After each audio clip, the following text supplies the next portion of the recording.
Hello guys, welcome to V Games. For new visitors, thank you so much for visiting my YouTube channel, and don't forget to subscribe before you leave. For all the subscribers, thank you so much guys for keeping up with me. I really do appreciate it. Here is a continuation of part 3 on the council. I hope you guys enjoy watching the previous parts, and this is part 4. Stay home guys, stay safe, let's have fun watching. Make sure you destroy the like button of this video, click on the notification bell so that whenever I upload these videos, you will be easily notified. Thank you.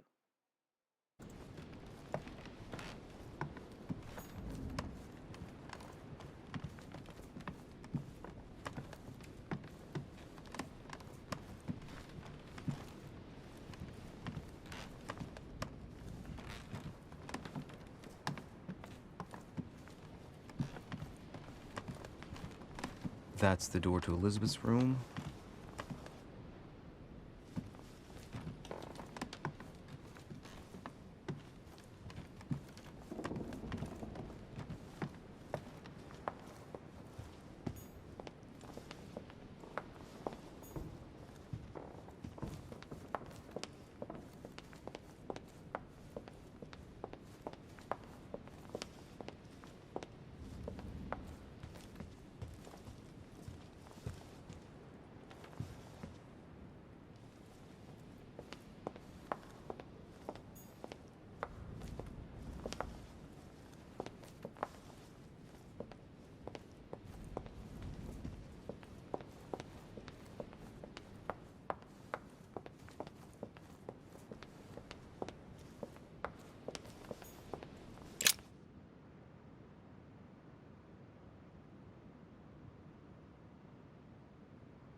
Excuse me, Monsieur de Richet. I really need to talk to you. Is this about last night? No, that was just a misunderstanding. I'm sure it was a little bit my fault, too. There's no excuse for that man's horrible behavior. You ought to tell Sir Home. Look, the only thing that I care about is that I've lost something precious. I'm not worried about Jacques Peru.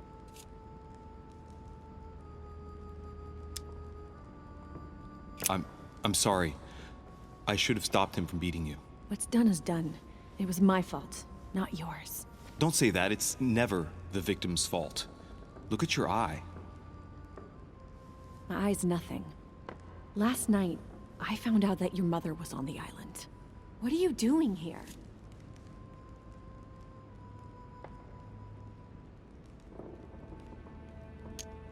Excuse me, but speaking frankly, why would you care? I know your mother very well. Really? Yes, I have been in your mother's care ever since I was born. She nursed you. Oh, I wouldn't say nursed. No. I remember her stare, cold as ice. Her sadistic hands pressing over my mouth to silence me while I screamed in pain. I remember her knees, too. She held me down with them while she cut and burned scars into me. Hold on a minute. What do you mean? You can ask her when you see her. Huh, she's getting more and more agitated. Look, I've got to go. Wait. I need to know more about you and my mother. Why did she put you through all of that? There must be some reason for what she did. What's the point of rubbing salt in the wounds?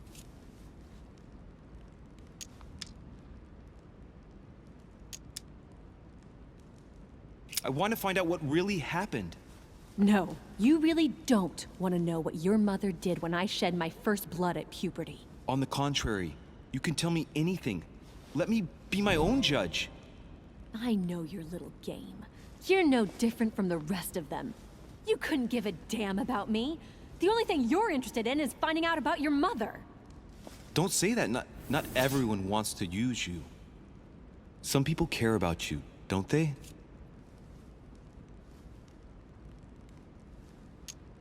Your mother, for example. You mean the woman who left me in the hands of your mother? The woman whose duty it was to give up her life to protect me? I disowned my mother when I turned 13. I'm sorry, I shouldn't have mentioned her. Haven't you got a sister? Yes. I'm sure she loves you with all her heart. She's the only one who cares about me.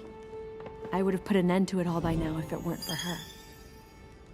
Since you insist, I'll tell you how I met your mother. Thanks for trusting me. You see, before I was born, my mother often suffered from hallucinations and fits of anger. Soon people could barely recognize her. She became a completely different person. So my father spent an enormous amount of money paying for the best doctors, but none of them were able to cure her. The last resort was to call a priest. So, is that what your father did? No. He went to an expert in the occult. Ah, my mother. Her reputation already extended beyond our borders. My mother's fits stopped at my birth, and Sarah de Richet concluded that the evil had passed into me. Not only did it encourage her to stay, but she took the opportunity to advise my father to separate me from the rest of my family. That's how I was declared stillborn. My fate was decided that very day. It would coincide with my mother's frequent trips to America. I had my first fit when I was 3. That's when your mother began her experiments to rid me of the evil inside. I understand how you feel, but I know my mother. I'm sure she had her reasons, even if it seems difficult to believe. Everything she put me through was all for nothing. My whole life was ruined for nothing. So what brings you here then? My father used to know Sir Holm. He offered to introduce me to the world's leading authority in the occult. Lord Mortimer. He was my last hope. Until I found out he had also invited your mother. It's got to be a coincidence. I don't believe for a second she's coming for you. You can't change my mind about this, Louis. My days are numbered, and I know it.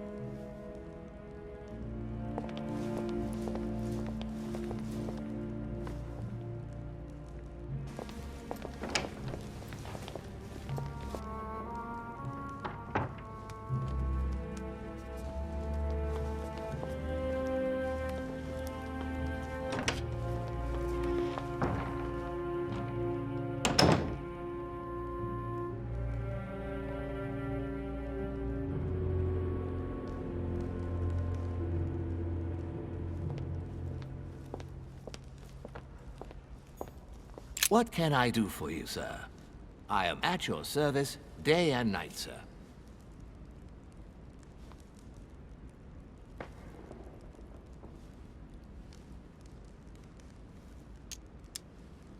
What can you tell me about the guests?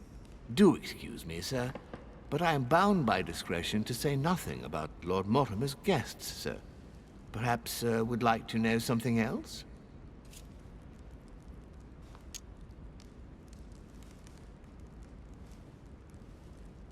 As I was unable to bring my personal effects with me, I was wondering if you could find me a few items. Of course, sir. What would you require?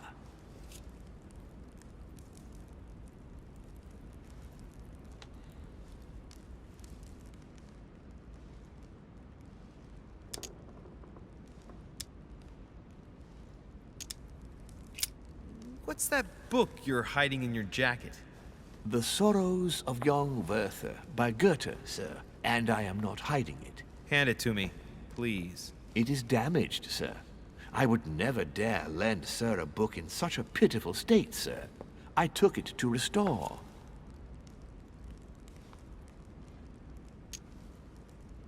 Indeed, this masterpiece must not become more damaged. Let me have it and I'll take care of it personally.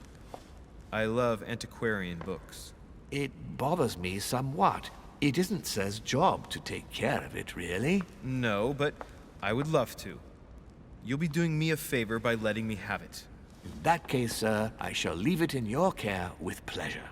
May I do anything else for sir?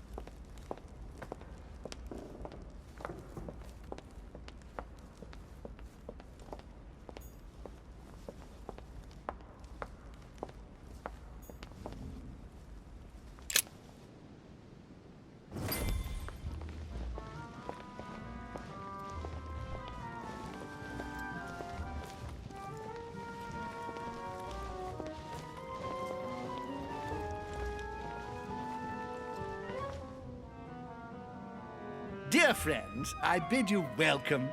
I hope the night was not too short. Your Eminence, Duchess, Monsieur de Richet, allow me to introduce our new guests. They arrived during the night. Johann Christoph von Wollner, Minister of Religious Affairs and close aide of Frederick William II, King of Prussia. Napoleon Bonaparte, Lieutenant of the French Revolutionary Army. And Jacques Peroux, French Revolutionary Tribunal Judge. Unfortunately, my friends, Lord Mortimer will not be joining us this morning, but he should be with us later. So, let us begin. What is Mortimer playing at? He tells me to come urgently and he sends no one to meet me?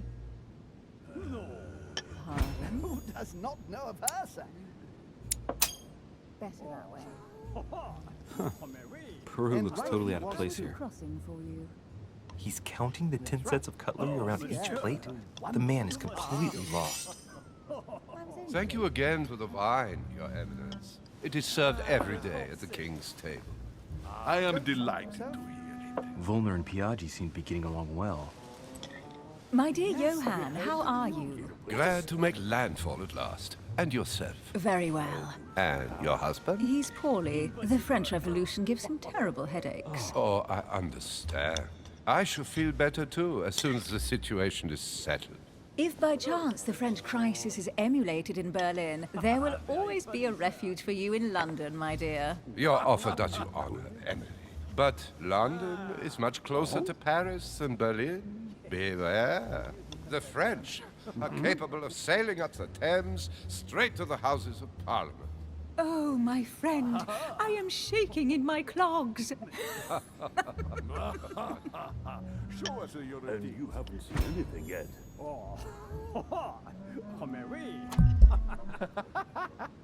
Is the wine to your liking? Very much so, Sir Gregory. Such complexity. Typically French. A Sauterne, isn't it? Absolutely. If I'm not mistaken, this is not Lord Mortimer's favorite wine. It is yours. In his absence, I have taken the liberty of making a slight deviation from the rule, but I count on your discretion. Don't worry, I appreciate the same grape varieties as you. I remember the last time we tasted that nectar here at this table. The finest minds of the century were present. And the last time we drank it, the orphanage in Bloomsbury was still in ruins.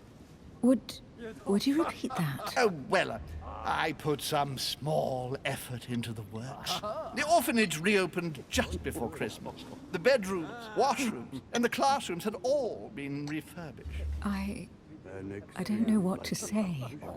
You have given the girls a wonderful Christmas gift. Thank you. I made a promise. Now it is done. Oh, dear. It's the first time I've ever seen her so moved. Just mention that orphanage broke right through Emily's hard shell.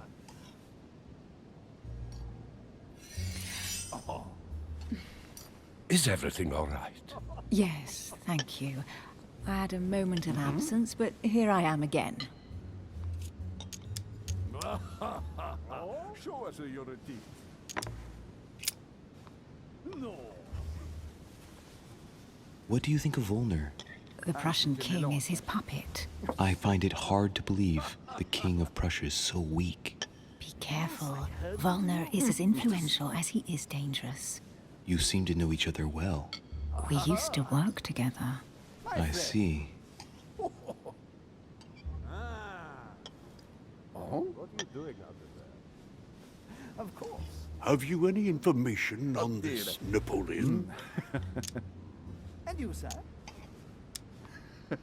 He's certainly well connected and in high places. Surprising. No one appears to know him. No one knows me, and yet here I am. Quite so. Please feel at Monsieur de Richet? It would seem we have common interests. Could we speak in private, please? Show us your teeth. As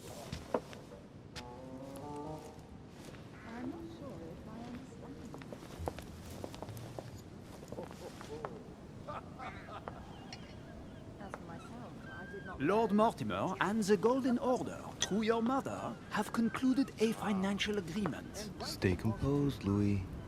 I'm listening. An agreement for cannons. Lord Mortimer assured me that you are to take over the project on behalf of your mother. You must know that I am deeply sorry about their disappearance, but I must validate the deal urgently if I want to be able to organize things properly. I haven't seen Lord Mortimer yet. I'm afraid I'll be unable to answer your questions. He assured me that you could replace your mother during her absence. I appreciate his confidence, but still, this is a bit hasty. But please continue. Of course, but I need to know if I can count you among my allies. Well, of course. And for that, I have a little question for you. The agreement stipulates an aid of 50,000 louis d'or for 200 cannon. Where did you find it?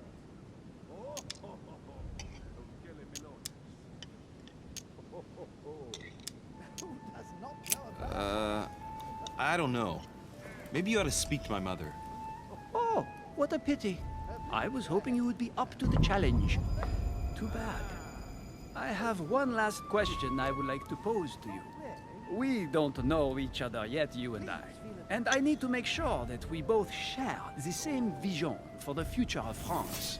Given the hard times that have befallen our beautiful country, what do you think it would take to restore its luster? And right he was too. I'm not sure if I understand.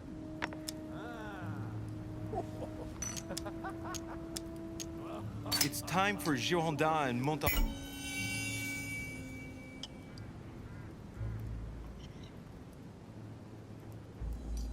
to come together at last and give rise to a republic worthy of all the spilled blood. Both parties must put an end to their petty quarrels for the good of all. You must be joking, my friend.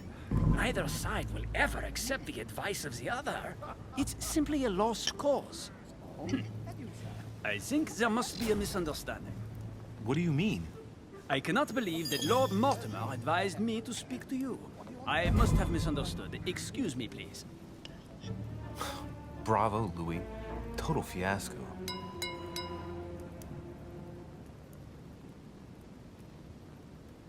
My friends, I would like to say a few words, please.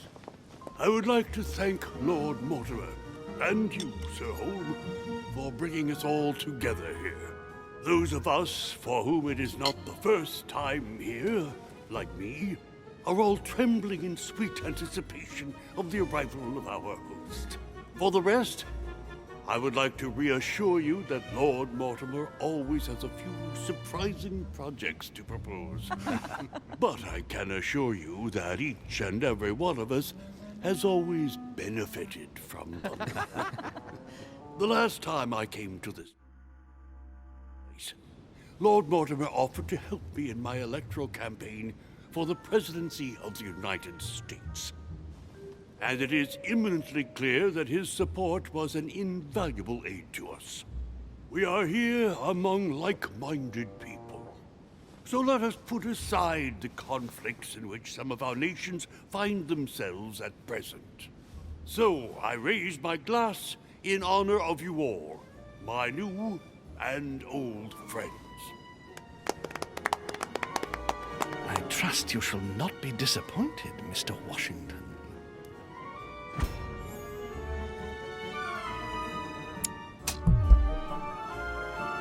Right, we shall meet again tomorrow.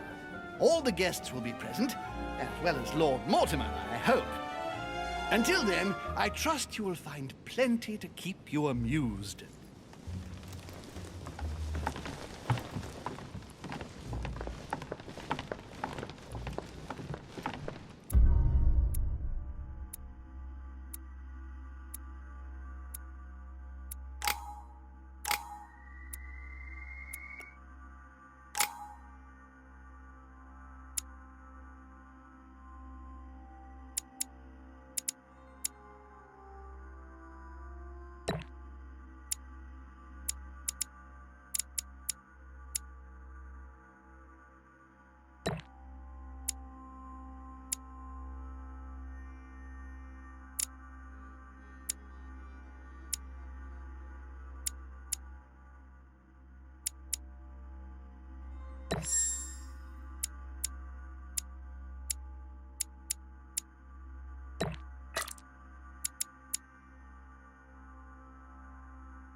Alright, let's recap.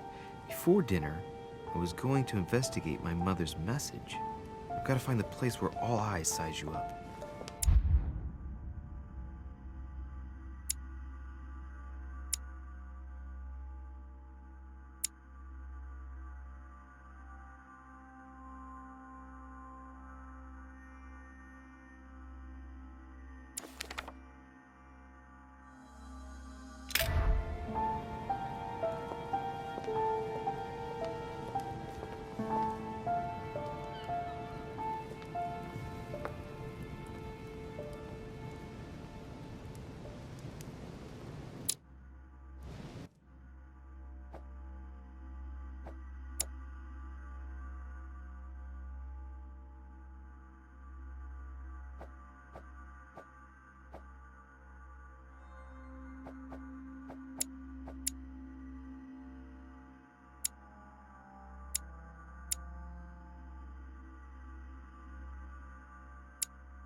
The lock is surrounded by a triple circle.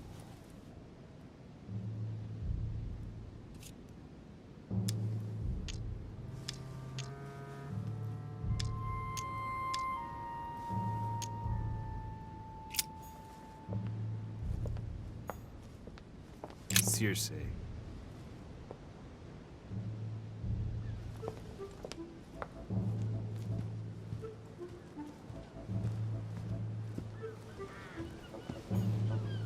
Well, Your Eminence, do you still have any room left? Ah, my son, the sin of gluttony is the most difficult of all in my eyes. Nevertheless, what a charming moment we have had together. I'm delighted I was able to talk to Mr. von Wollner. We hadn't spoken to each other for an eternity. Yes. I noticed that Your Eminence knew a fair number of people at the table. The benefit of age, my son. This isn't my first invitation to Lord Mortimer's. You will see, it's the perfect place to make new friends. Indeed, I noticed that you and Mr. Bonaparte had already begun. Ah, I adapt quickly to local customs. It's what I was taught.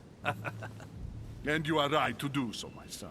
But tell me, have you had any news of your mother since your arrival? Alas, still nothing, Your Eminence. But I still haven't been able to meet Lord Mortimer. Do not worry. It is typical of him. What can I say? Lord Mortimer is a very busy man. I should think you are beginning to worry. Well, I must admit, Your Eminence, indeed it does worry me. I understand, Louis. But continue to have faith in Sarah. You'll see, I'm sure, that in a few days we'll all be laughing together. That's all I hope for, Your Eminence. But while I have you with me, I have a question for you. Well, go ahead, Louis. What can I do for you?